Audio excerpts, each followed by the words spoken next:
Vamos a meternos en el tema, la gran pregunta, ¿qué van a hacer los gobernadores? ¿Cómo se van a comportar los gobernadores ante este nuevo escenario, este segundo tiempo, podríamos decir, del gobierno de Javier Milei? La foto de la semana pasada fue una foto muy contundente, aunque no significa que hay un cheque en blanco, ni siquiera que todos los gobernadores que estuvieron sentados allí vayan a acompañar, ¿no? Veremos cómo viene esa negociación y qué voluntades encuentran allí o no. Lo leía hoy a Pablo Di Pierri, que siempre lo recomiendo, escribe en La Política Online. Él hace foco en que Jalil apoyará la reforma laboral y vamos a ver qué pasa con el resto de los peronistas. ¿Cómo estás, Pablo? Gracias por recibirnos.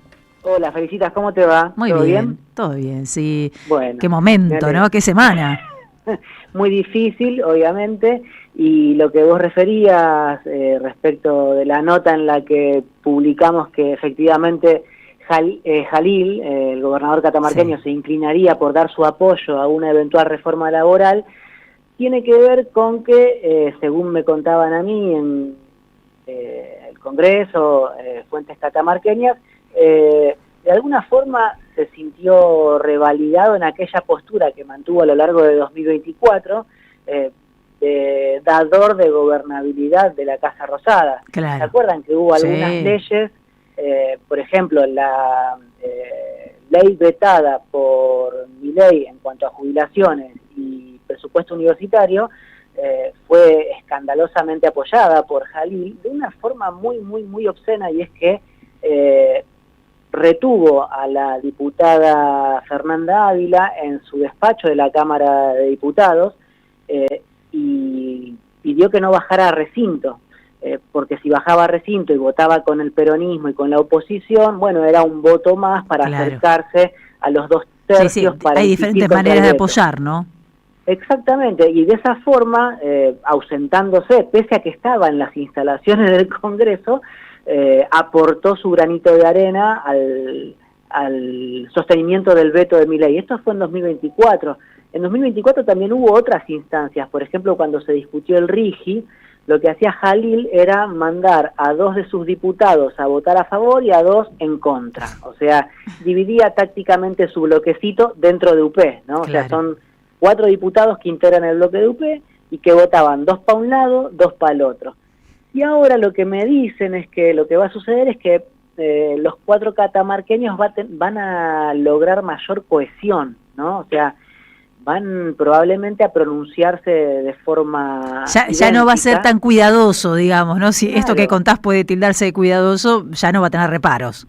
Es como que operara, por un lado, la desinhibición de haber ganado en su provincia por más de 10 puntos de ventaja y que Milei también ganara a nivel nacional, y por otro lado, la convicción, en su caso, de que hay reformas que hacer y que es el continente kirchnerista quien frena esos avances, ¿no?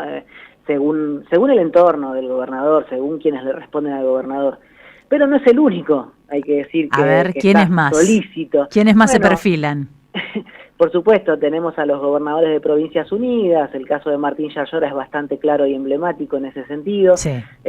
Sus diputados, que van a ser 3, que hasta ahora venían incorporados al bloque de Miguel Pichetto, pero que hay que ver si ahora se separan y arman Provincias Unidas, si Pichetto está o no está en Provincias Unidas, quién va, quién queda. Pero lo cierto es que los diputados que ingresan de la mano de Yarlora también piensan discutir la reforma laboral o las propuestas de Milei con detenimiento, observando qué se manda al Congreso y no anteponiendo la negativa o el rechazo de entrada, ¿no? Claro. O sea, están dispuestos a escuchar. Sí. Y lo mismo, por supuesto, pero esto ya era más sabido, en el caso de Rogelio Frigerio o Ignacio Torres, gobernador de Entre Ríos y de Chubut. Claro, pero vos decías qué es lo que están pidiendo a cambio o cómo se van a parar. Bueno, lo que sucede es que piden obras poco relevantes tal vez.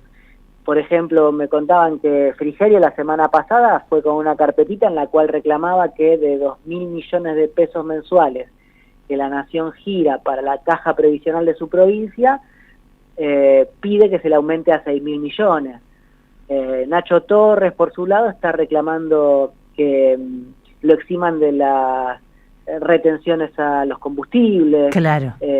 O el correntino Valdés pide que lo apoyen en la construcción de una ruta con fondos nacionales.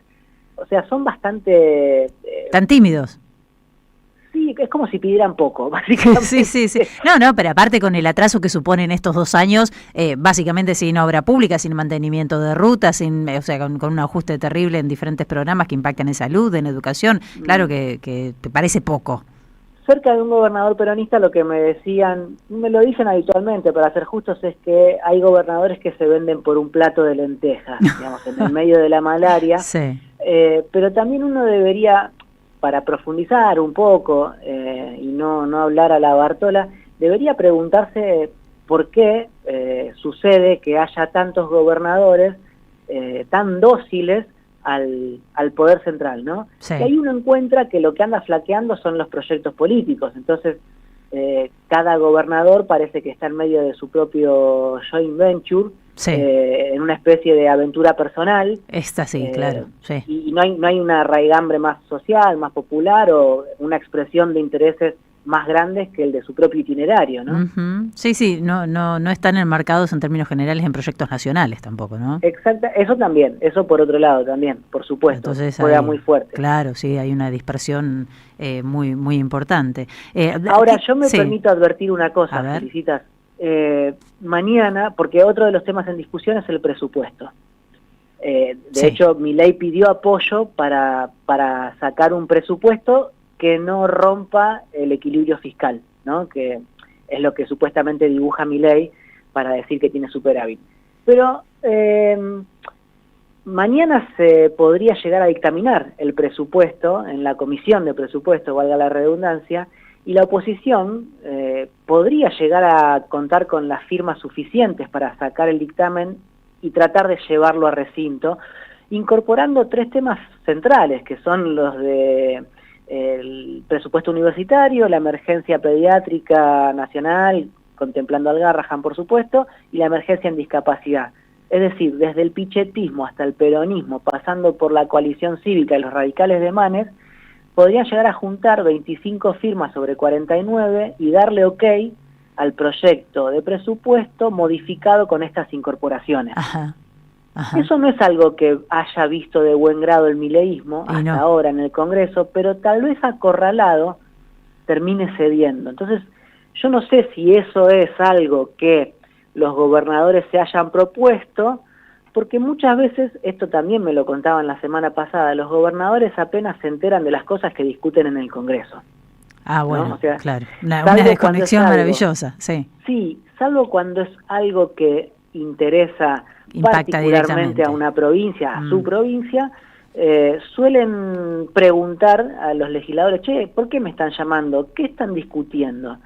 Y una anécdota más respecto de por qué confiar ahora en el gobierno de Milei después de 1 año y medio o más, donde incumpliera sus promesas.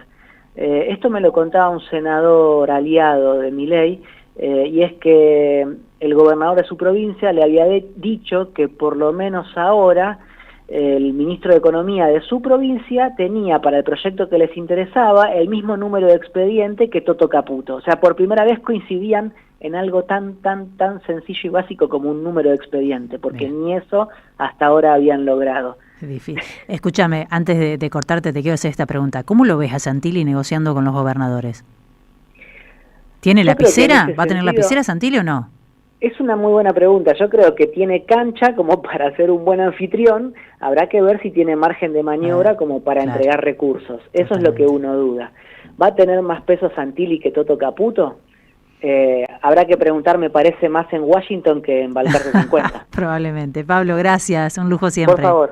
Hasta luego. Chao. Estamos escuchando a Pablo Di Pierri, lo leen en La Política Online. Bueno, está haciendo un seguimiento, ¿no?, de lo que pasa con las provincias. En este caso, Jalil es uno de los gobernadores peronistas, aparentemente dispuesto a acompañar las reformas. Tu mediodía.